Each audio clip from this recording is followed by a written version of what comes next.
Hi there, I'm Roux. Welcome to my video! I'm so sorry to have to disappoint you guys, but today is a shorty video. It's so short, it's basically strawberry shortcake. I got really sick this week, and not to get too TMI, I just probably ate something that I shouldn't have, and I ended up clinging to the floor for dear life. So I'm just taking some audio I already have recorded, and I'm gonna edit that into a tiny video. Leftover Larrys, I call them, when I've recorded too much and I have leftovers from a different recording. So leftover Larrys it is. I hope you enjoy.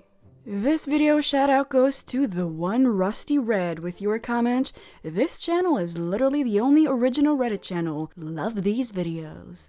Aww. Personally, I'm a huge fan of Sorrow TV though. I feel like I could never hold a candle to him, but I try my best. I'm glad you like it. Thank you. This video's leftover Larry is a creepy one. Enjoy. The white van. I was in 5th or 6th grade when this happened, transitioning from elementary to middle school. At the time, our elementary school was getting overpacked with students, and our 5th graders, me included, had to go to our middle school, which was conveniently located across the street, to graduate elementary school. It wasn't that bad. It just meant that we got to participate in middle school activities and extracurricular classes a whole year early. At the time, my older brother, who was already in middle school, convinced me to play the violin. I enjoyed playing it and learning it, but I absolutely despised bringing it home. Our house and neighborhood is the atypical white middle-class suburbia. Sorry if that sounds racist. It's the best way I can think to describe it. You know, the white picket fences, green lawns, etc. The middle school wasn't that far from my house and only took maybe 15 to 20 minutes walk to get back. However, with the violin case in my hand, it took significantly longer. My brother would always walk with his friends home, and I would usually wait for my friend, who lived close to my house, to walk with me home. Usually this meant my brother would get home first, by like an hour, and I'd follow behind him, maybe 30 minutes after. I felt safer walking with my friend since he was in 8th grade and I was in 5th, and he would always help carry my violin case back home with me. Granted, I never really had anything to worry about until this encounter. School was released, and on this particular day, I had orchestra, which meant I had to walk home with the violin case. I waited outside the school in our usual meetup, but he didn't show up. I waited for almost 30 minutes until I ultimately got frustrated and started walking back by myself. By this point, classes had been long over, and either everyone had been picked up by their parents or have already walked home, so the walk home was rather empty. I remember trudging along the sidewalk, leaning on my right side to compensate the weight of the heavy case, often stopping to catch my breath. I was a very scrawny kid at the time, so with my backpack and violin, it felt like I had a boulder on my back and an anvil attached to my wrist. Needless to say, I was over-encumbered. I walked at a snail's pace, looking forward, not really paying much attention, until I noticed a raggedy and dirty van turn into the neighborhood and pass me. There were 2 men in the van, and I remember them staring intently at me when they drove past. For some reason, I felt uneasy when I saw them and their car. I tried picking up my pace when they drove past me, but I didn't really worry too much about it since they were going the opposite direction.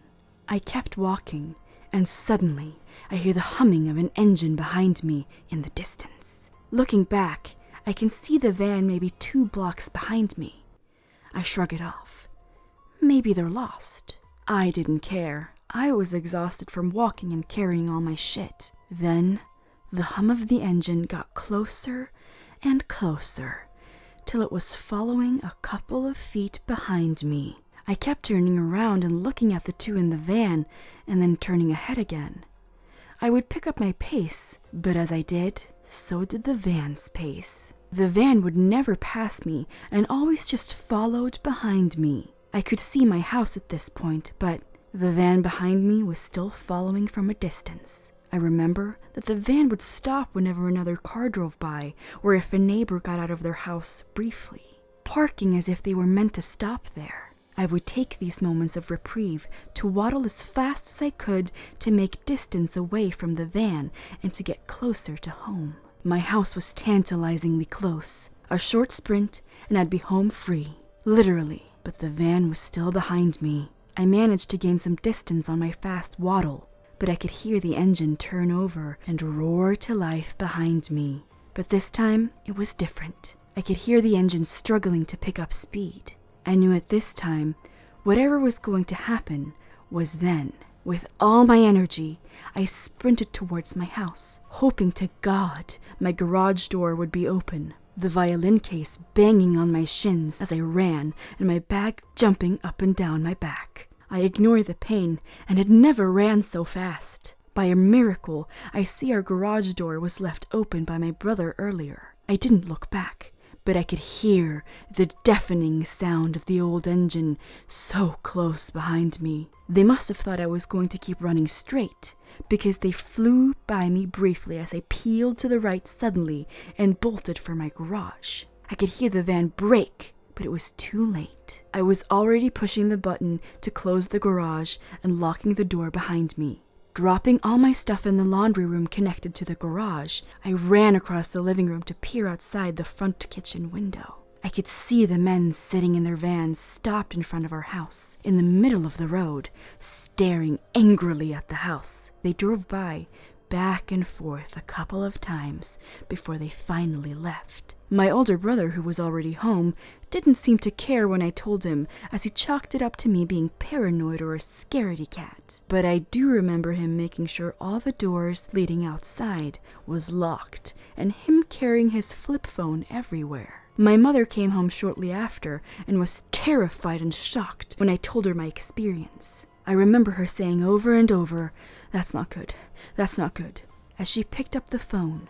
The local elementary school that was still not released yet did go into lockdown, if I'm not mistaken. I'm not sure if my mom called the school to warn them or if she tipped off the local police. After that, I was picked up from school after I was released for the next few months, or bummed rides for my friends' parents. Either way, I didn't walk home for a long time, which was a welcome relief on its own.